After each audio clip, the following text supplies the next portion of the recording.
Now we come to the second part and look at the formal side of concept formation, that is, the concept forms.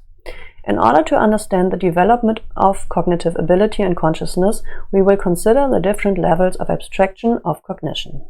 To do this, we will work on the following three topics. First, the formation of concepts in evolutionary development. Building on this, Jasper's results on the different conceptual forms, the differentiation processes, and the psychology of worldviews. We can then deal with Gödel's results on mathematical intuition and Husserl's method of eidetic reduction. So we begin with concept formation in evolutionary development.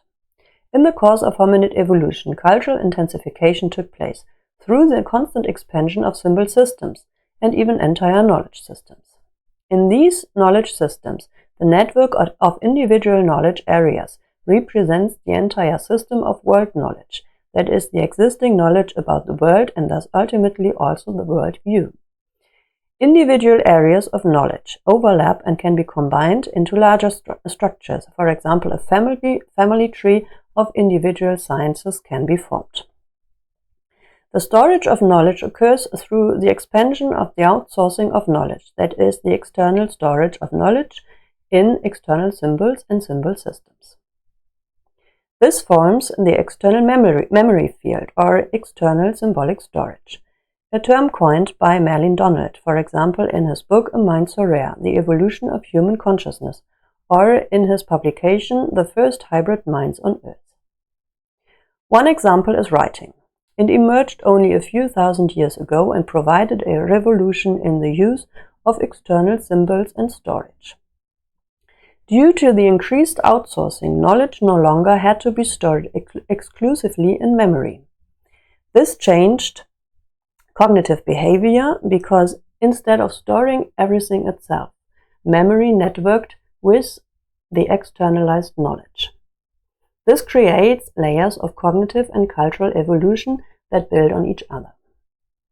Here we see an overview of these individual layers of cultural evolution described by Merlin Donald in the mentioned publication. Since the layers build on each other, each layer still occupies a cultural niche today, and modern societies then have all four levels. The different stages of cultural evolution come about through the interaction of memory, symbol use, outsourcing, and the networking of memory with the external symbol system. The first layer is episodic consciousness, which also occurs in primates and represents event perception in the form of episodes. The structure of consciousness is the individual's conscious self-awareness and the registration of event structures. In the second layer lies the mimetic consciousness, which occurs in hominids, including the late form of Homo erectus, and represents symbolic expression in the form of action metaphors. This means that gestures, mime, imitation, and practicing skills are the forms of expression. In the third layer lies the mythical consciousness, which occurs in Homo sapiens and Homo sapiens sapiens and begins around 500,000 years ago and is present in the form of language and symbolic thinking. The focus is therefore on the oral transmission of knowledge, on mimetic rituals and narrative thinking. This is the form of culture that requires a very strong memory, both short-term and long-term, due to its emphasis on narrative thinking and the lack of symbolic outsourcing. In the fourth layer lies the theoretical consciousness of modern cultures, which have a large symbolic universe stored outside of the individual and thereby place an emphasis on formalisms, theoretical artifacts, and the storage of large amounts of data. The focus here is less on memory performance than on the ability to network, and in this fourth stage we see the nesting of the successive levels of abstraction in expressions through mimesis, art, language, and formalisms such as mathematics. What is typically human is the cognitive connection with other individuals and with the culture through network formation.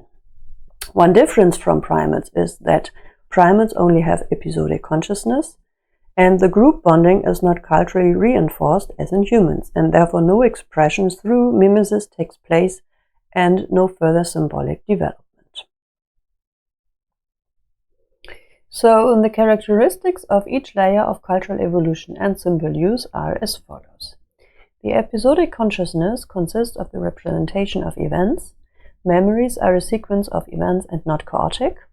That is, events are the basic components of memory, which consists of experiences stored as a sequence of episodes. The mimetic consciousness is the restaging of situations through body language, precise imitation, gestures, and mime, and the transmission of knowledge through mimesis. In mythical consciousness, the focus is on spoken language, but there is an initial outsourcing of symbols in decorations, ornaments, and ritual objects. Knowledge is passed on orally. In theoretical consciousness, the focus is then on the outsourcing of symbols, new symbol techniques are formed, and the knowledge is stored in external symbols, whereby large knowledge systems are formed and knowledge is passed on through storage media, and every individual in the culture is part of the cultural network. So, levels 2 to 4 include symbolic thinking and associated forms of expression.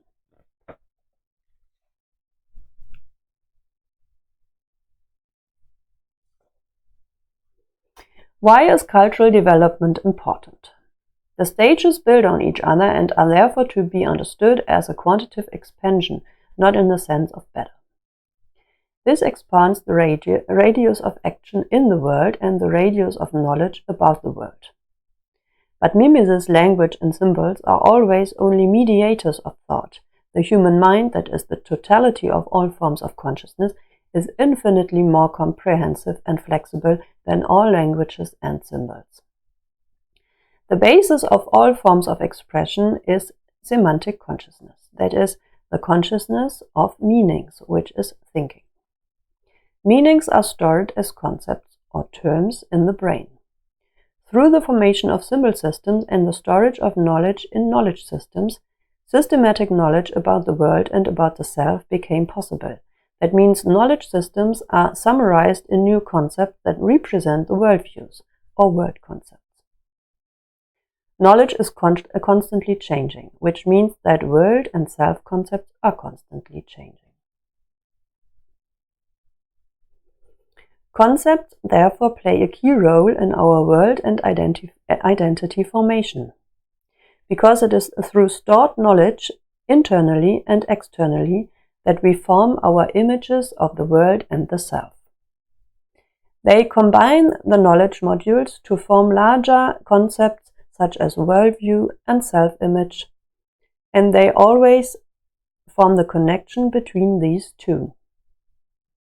There is no worldview without self-image, and the other way round, because one's own self-development determines the radius of one's perception of the world. The connection between self and world thus forms the basis of our entire existence and our actions. The course of development of this relationship between world and self looks like this. Initially, individual concepts about the environmental world and the self are formed. Terms are then combined into networks and form new higher-level terms or concepts. As a result, the worldview and self-image become increasingly complex.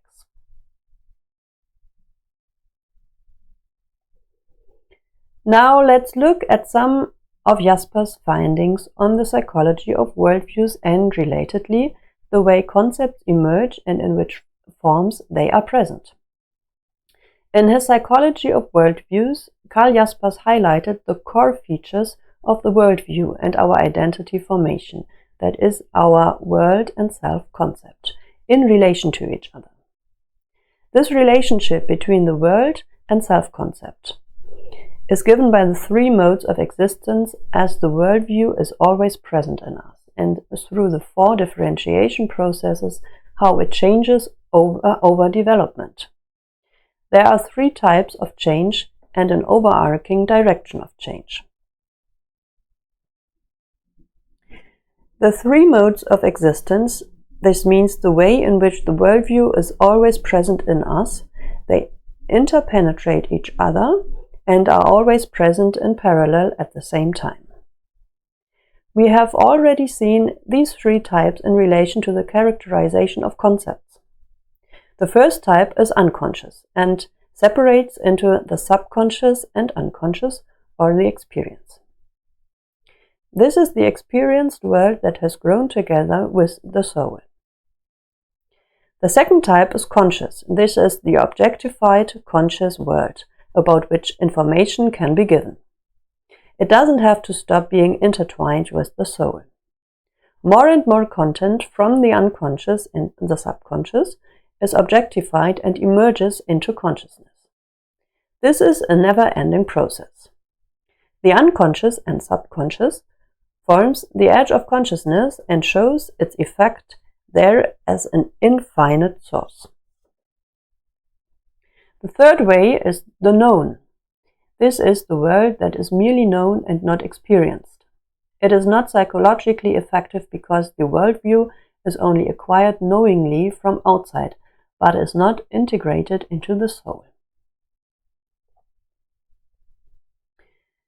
The three modes of existence of the worldview are factually always present in one another, only the proportion of each mode of existence is constantly changing. This change occurs through the four differentiation processes. This is the way the worldview and its three modes of existence change over development.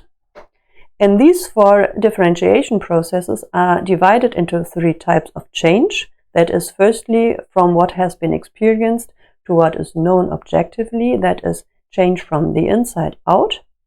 Secondly, through the increase in knowledge and experience, that is, a change from outside. And thirdly, the development of a directed, ordered worldview and furthermore, the addition of a chaotic mass of new content, which means it is a change from the inside and the outside. Then we have the fourth differentiation process, the overarching direction of change, which extends from the immediate horizon of the individually centered world to absolute infinity. This is the most important differentiation process, since absolute infinity is always present together with the concrete worldview, which is the conscious, objectified, and directly surrounding world. It forms the necessary background for development because there is no concrete world concept without an associated background. We remember the figure-ground separation. Concrete world knowledge and absolute infinity are both present in the three modes of existence that were subconscious, unconscious, and conscious and known. Only the relationship between the modes of existence changes over development. We look at the concept of absolute infinity in more detail. In the subconscious, the concept is open and therefore absolutely infinite. In the unconscious, that is the experience, and in the known, which is the knowledge, the concept of absolute infinity is closed and structured as long as the worldview is closed and the world, individual things, and mathematics are highlighted as non-absolute, or the absolute is excluded from the world. For example, the countable infinity of mathematics is traversed as a number of parts. Because of this reduction to discrete parts, this infinity cannot be absolutely infinite. Absolute infinity is excluded from this, which is not addressed in today's mathematics, but Georg Cantor, for example, still had a clear concept of these different infinities. In consciousness, the concept of absolute infinity can only be consciously absolutely infinite when the concepts of the world, individual things, and mathematical infinity become so complex that they open up and become absolutely infinite themselves. Then they are no longer closed objects, but open instead, and absolute infinity is actually absolute. Here we now see an overview of the connection between self-concept and world-concept in the course of development. The concepts of self and world fundamentally arise in mutual dependence and are initially closed if we only consider the conscious concepts here. If the concept of the world becomes too complex, an initial concept of infinity emerges. With further complexity of the world concept, the concept of infinity becomes more complex and a distinction is made into different types and powers of infinities, for example, in mathematics, world, and the absolute. The columns in the table show different levels in the course of development, as viewed in contemporary stage models of developmental psychology. It should be noted that the stage models of development always view the levels as a hierarchy in some form, even if, for example, horizontal development is assumed. In connection with the psychology of worldviews, I have worked out a new free model of development in which the levels are instead assumed to be a form of change in relationships, even if the previous relationships play a role in the development of the subsequent relationships.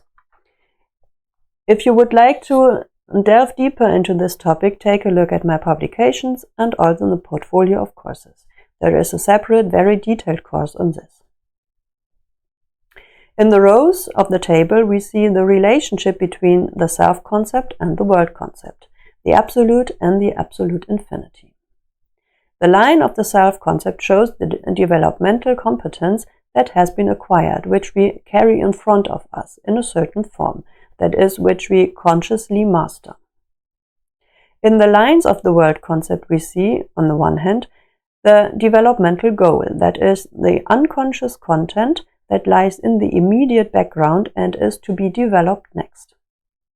However, we cannot consciously dispose of or control these contents. Rather, they control us in some form. The concept types marked in blue provide information about the type in which these concepts exist. So, for example, in level 2, there is a conscious concept of the ego in relation to the self-concept. In level 3, there is a conscious concept of our culture, etc. However, in level 2, our concept of culture remains largely unconscious or merely known. At this level, we carry a lot of unconscious knowledge about our culture with us and can provide some information about it, but it is not consciously internalized. The radius of the world concept provides information about how large our worldview is. That is, which parts of the world we have already built up a conscious relationship with. The same corresponds to the line regarding the concept of the absolute. And in the line below, we see to what extent the absolute infinity has already entered consciousness. That is, how far the concept of the absolute has opened up. The last column finally shows the condition when everything has been connected and every concept has opened up to absolute infinity. You can see a systematic development in the blue labels. The unconscious contents continue to emerge in development until absolute infinity has emerged into consciousness from the outermost background.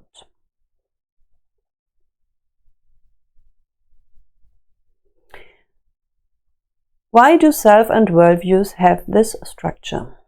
We find in the following reasons for this in Jaspers. The world is absolutely infinite because every formation and structuring of the world in the world concept is a cutout or just a section in relation to the background. This corresponds to the figure-ground separation that we have previously described. Through these sections, the world is thought of as a representational object, but is never fully exploited. On the other side of the self, the mind is also absolutely infinite and free. This concerns, on the one hand, the spatio-temporal nature of the organism and, on the other hand, the purposeful connections of the mind. This means that every knowledge consists of a concept and constitute background in any number of relational possibilities. The formation of concept and background, that is, figure and ground, is possible indefinitely, since every limitation itself would need a constitutive background, which would be an additional possibility of observation, etc. The image of the individual, just like that of the world, is always only a section and cannot be determined exhaustively. If one compares the totality of the objective on the one hand and all the possibilities of subject formation on the other, then the concrete individual is a section between these two infinities, does not completely fill either one, and cuts out fragments from both. Every subject formation is a relationship between individual areas of all world and self possibilities. That's why the orientation is naturally directed towards absolute infinity, even if initially only subconsciously, since the background is part of every knowledge.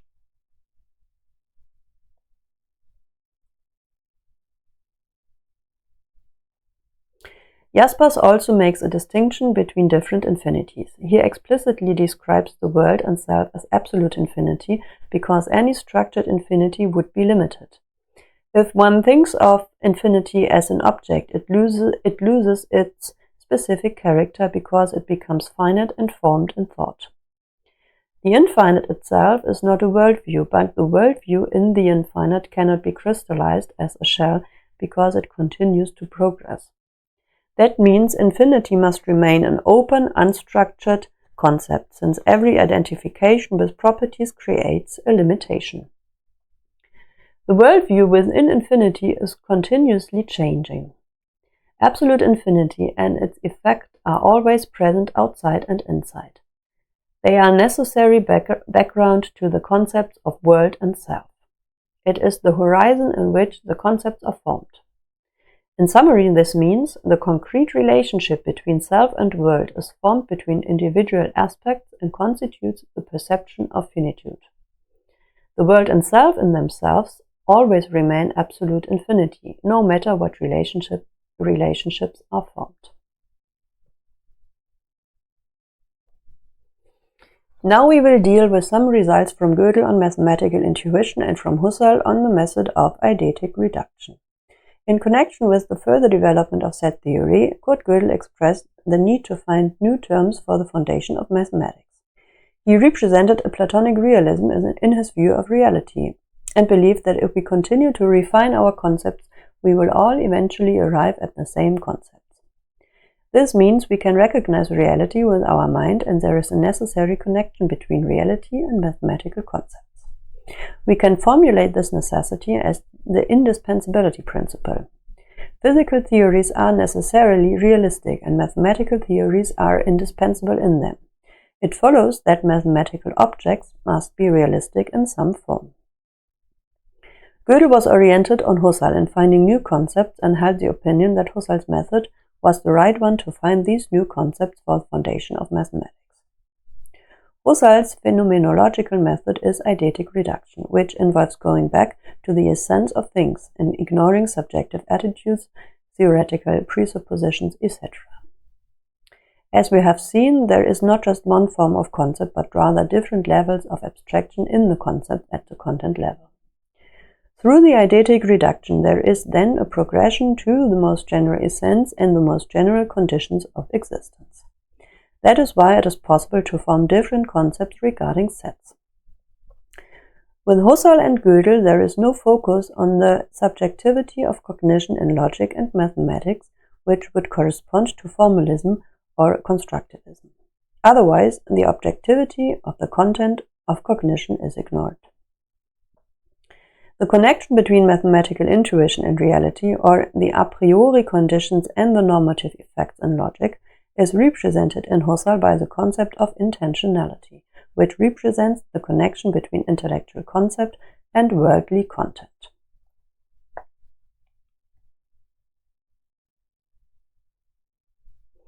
Overall, regarding the concept form we then get, the formal level of concepts represents the way in which concepts are formed. There are different levels of abstraction in the conceptual forms and symbolic forms, all of which are interrelated. This results in different parts being represented in the objects. For example, with language we can describe the properties of objects, and mathematics represents structural connections between objects, or abstract general properties. Linguistic propositional content can also be presented in a formal logical manner, but the latter also includes the internal structure. Concepts are internal representations. Symbols are external representations, that is, external concepts. Symbols and concepts are the knowledge store of a culture. These are expressed, for example, in art, material and immaterial, language, spoken and written, and in mathematics, that is, in mathematical concepts and in formalization through symbols. Concepts combine to form more complex concepts, such as world concepts. and can be combined into entire knowledge systems as in the individual sciences, which in turn can form a coherent knowledge system of individuals, entire cultures, or humanity. Through the increase in and connection between the levels of abstraction in the conceptual forms, we can find mathematics as a basis in all sciences. The collected knowledge or the entire knowledge system can be built on it in abstract form, because all object consideration can also be grasped as sets. That means mathematical intuition is just a more abstract intuition of the same objects that are also represented through language or art. It looks at other aspects of the object, or more abstract parts. This means that the object under consideration remains the same. We can thus summarize the results of the 3 topics covered in this course unit as follows. From the first section on concept formation and evolutionary development, we saw how, over the course of evolution, knowledge was developed, stored, and systematized in different types of concepts and expressions such as mimesis, art, language, and formalisms such as mathematics. In the section on Jasper's psychology of worldviews, we saw how concepts occur in different forms of consciousness, develop further through the processes of differentiation, and how the perception of the world changes up to the realization of absolute infinity.